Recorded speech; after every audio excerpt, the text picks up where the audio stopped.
Alors que la plupart des YouTubers parlent de Dune 2 et du génie de Denis Villeneuve, d'autres parlent de films de ninja. Alors que certains autres YouTubers vous offrent du contenu servant à vous éduquer sur la guerre en Palestine ou en Ukraine, d'autres parlent de films de ninja. Aujourd'hui, un vendredi nanar de milieu de semaine de 1992, Lethal Ninja. Et ça commence maintenant.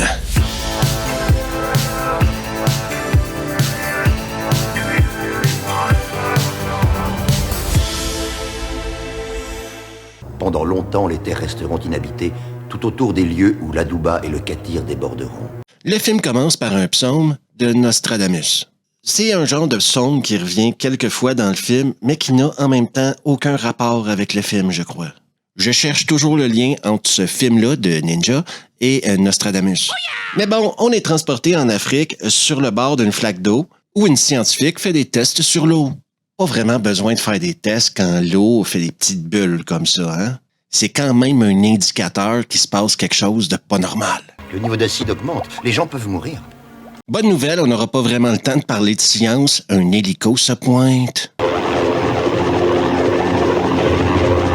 Pire qu'un hélico, des ninjas.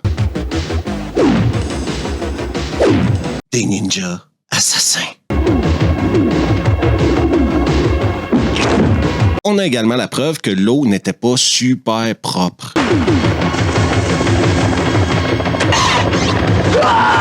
La scientifique blonde, nommée Dominique, se fait donc prendre prisonnière. Et dans le doute, avant de partir, ils font tout péter.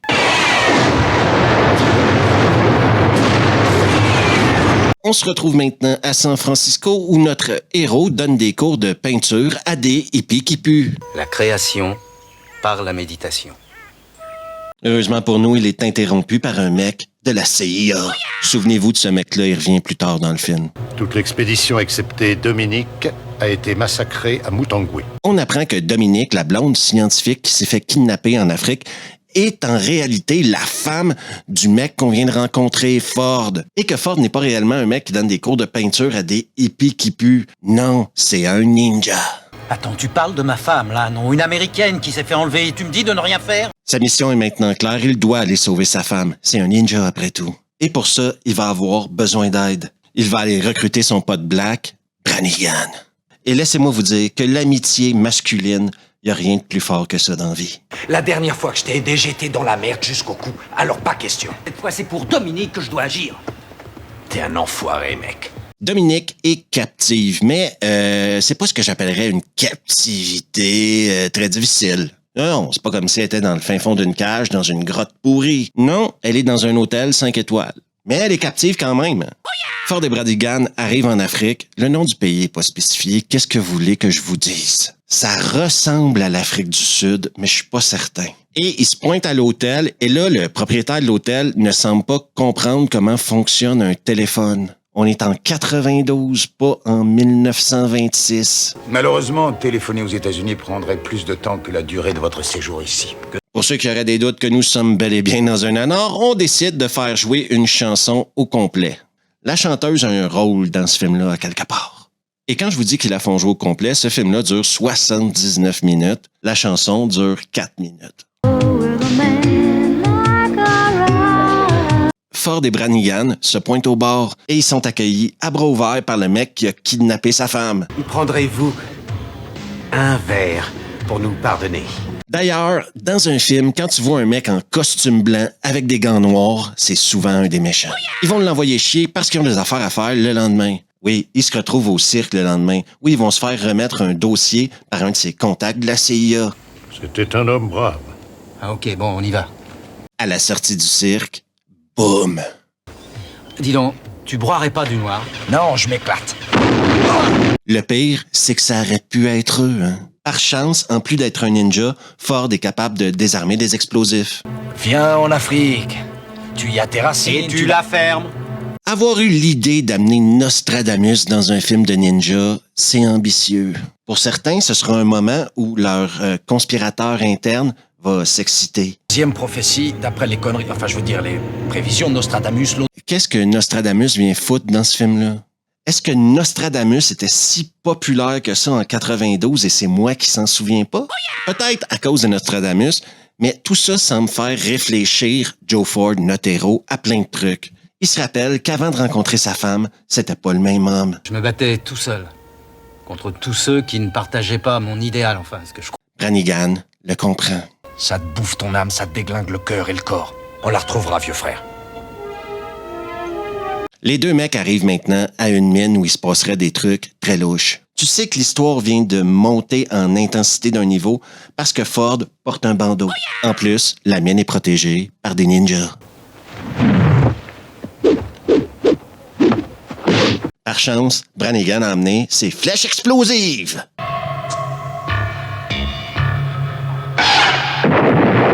Et pour la première fois à revue, je crois, des ninjas de mine. C'est plein de ninjas. Ford, lui, se prend pour Indiana Jones.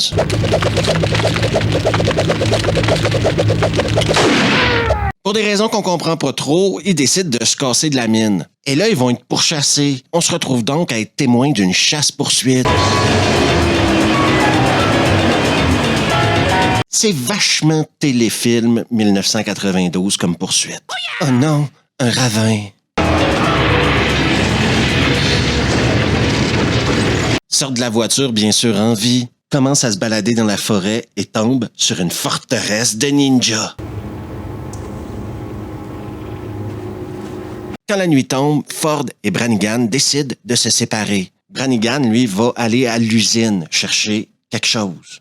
Ford, lui, va décider d'attaquer la forteresse de ninjas. Et quand il va rentrer dans la forteresse de ninjas, je sais pas si vous allez me croire, OK? C'est pour ça que j'ai pas le choix de vous le montrer. Parce que la première fois que c'est arrivé à revue, ça a acheté tout le monde sur le cul. Mais revoir aujourd'hui des ninjas en patin à roulettes, je vous mentirai pas, j'ai laissé couler une larme dans mon cœur de pierre.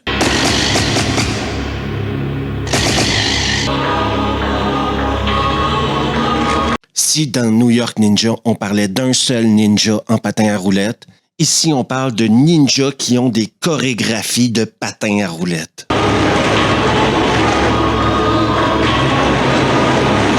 Un moment de cinéma juste inoubliable où un mec et son katana feront face à des ninjas en patin à roulettes. Ford, comprenant qu'il ne pourra pas affronter 25 ninjas aussi facilement que ça, décide d'éteindre la lumière et de se casser.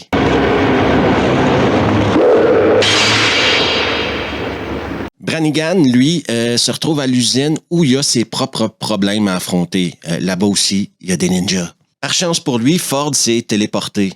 Sauf que les deux seront malheureusement pris prisonniers par l'homme au costume blanc.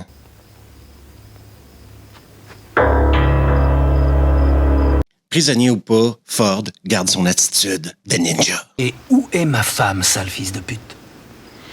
Et pour des raisons qu'on comprend pas trop, le méchant décide que ce serait trop facile de tuer Ford et Brannigan maintenant. Ce qu'il va faire à la place, c'est offrir à Ford un duel contre son meilleur ninja. Et si Ford gagne son duel contre son meilleur ninja, eh ben, il va libérer sa femme. Je suis pas spécialiste de la méchanceté chez les méchants dans les années 90, mais c'est clairement pas une tactique hyper intelligente. Je vous rendrai votre femme. On a quand même le droit à un duel de titans. Et une victoire décisive de Ford. Ok, l'homme d'honneur.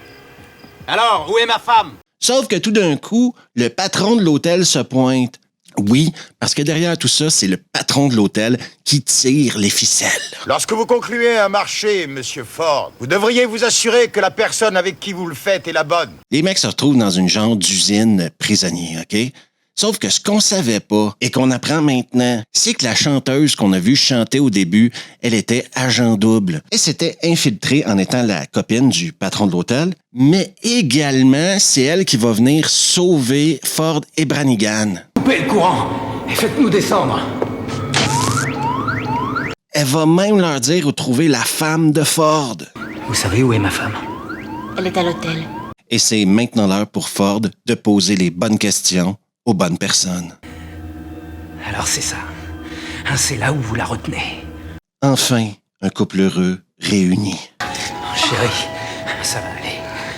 On va sortir de là. À la sortie du donjon, il rencontre le président de l'Afrique. Et ce mec, qui c'est? C'est une surprise, mon vieux. Monsieur le Président, je vous présente Monsieur Ford et sa femme Dominique. Il doit maintenant partir à la recherche du proprio de l'hôtel. Et pour ce faire, il courira à côté d'un hélico.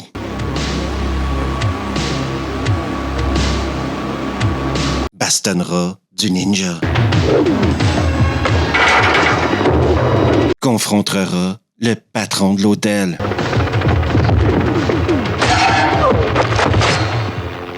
Qui mourra comme un patron d'hôtel et un méchant mourrait dans les films en 92 en tombant de très haut.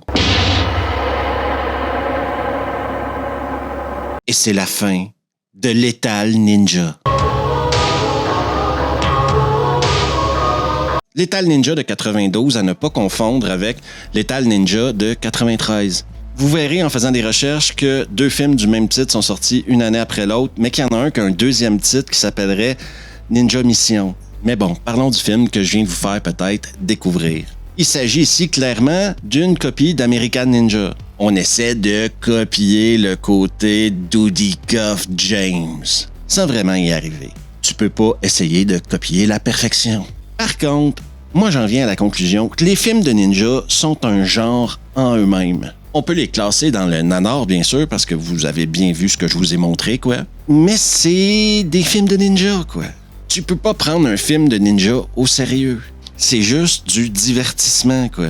Des assassins hyper entraînés qui s'entretuent. Et c'est comme ça que c'est bon. Je vous rappellerai que dans certains films, on a essayé de mettre des ninjas qui se prenaient peut-être un peu trop au sérieux. Vous vous souvenez de G.I. Joe? Quand tu essaies de convaincre le public de prendre des ninjas sérieusement dans un film, ça marche pas. Mais c'est vachement divertissant quand c'est mis dans un nanar. Ça égaye mon cœur d'enfant. Après, il y a des gens qui n'aiment pas le genre film de ninja, et je les comprends. Il y a des compromis mentaux à faire quand on aime les films de ninja, quoi. Il y a du mystique, il y a des arts martiaux, et il y a beaucoup de conneries à accepter. En plus, dans celui-là, l'idée d'avoir amené Nostradamus dans le film, je comprends toujours pas pourquoi ils ont fait ça, quoi. Sinon, comme n'importe quel film de ninja, les gens qui aiment les films de ninja vont aimer ce film-là. Les gens qui aiment les nanars vont aimer ce film-là. Les gens qui aiment ni les nanars ni les films de ninja, ce film n'est pas pour vous. Par contre, vous pouvez toujours aller regarder une des multiples vidéos sur Dune 2. Sinon, n'oubliez pas que Revue a maintenant une chaîne Patreon sur laquelle vous trouverez du contenu exclusif, du contenu sans publicité, du contenu non censuré et plein de surprises. N'hésitez pas à aller faire un tour sur la chaîne sœur de Revue, Revue le podcast, où vous trouverez des podcasts. Et toi qui n'es toujours pas abonné à Revue sur YouTube, qu'attends-tu donc? Tu n'as qu'à le faire ici, c'est gratuit. N'oublie pas non plus de mettre la cloche, de partager la vidéo avec tes amis. Et nous, on se revoit la prochaine fois.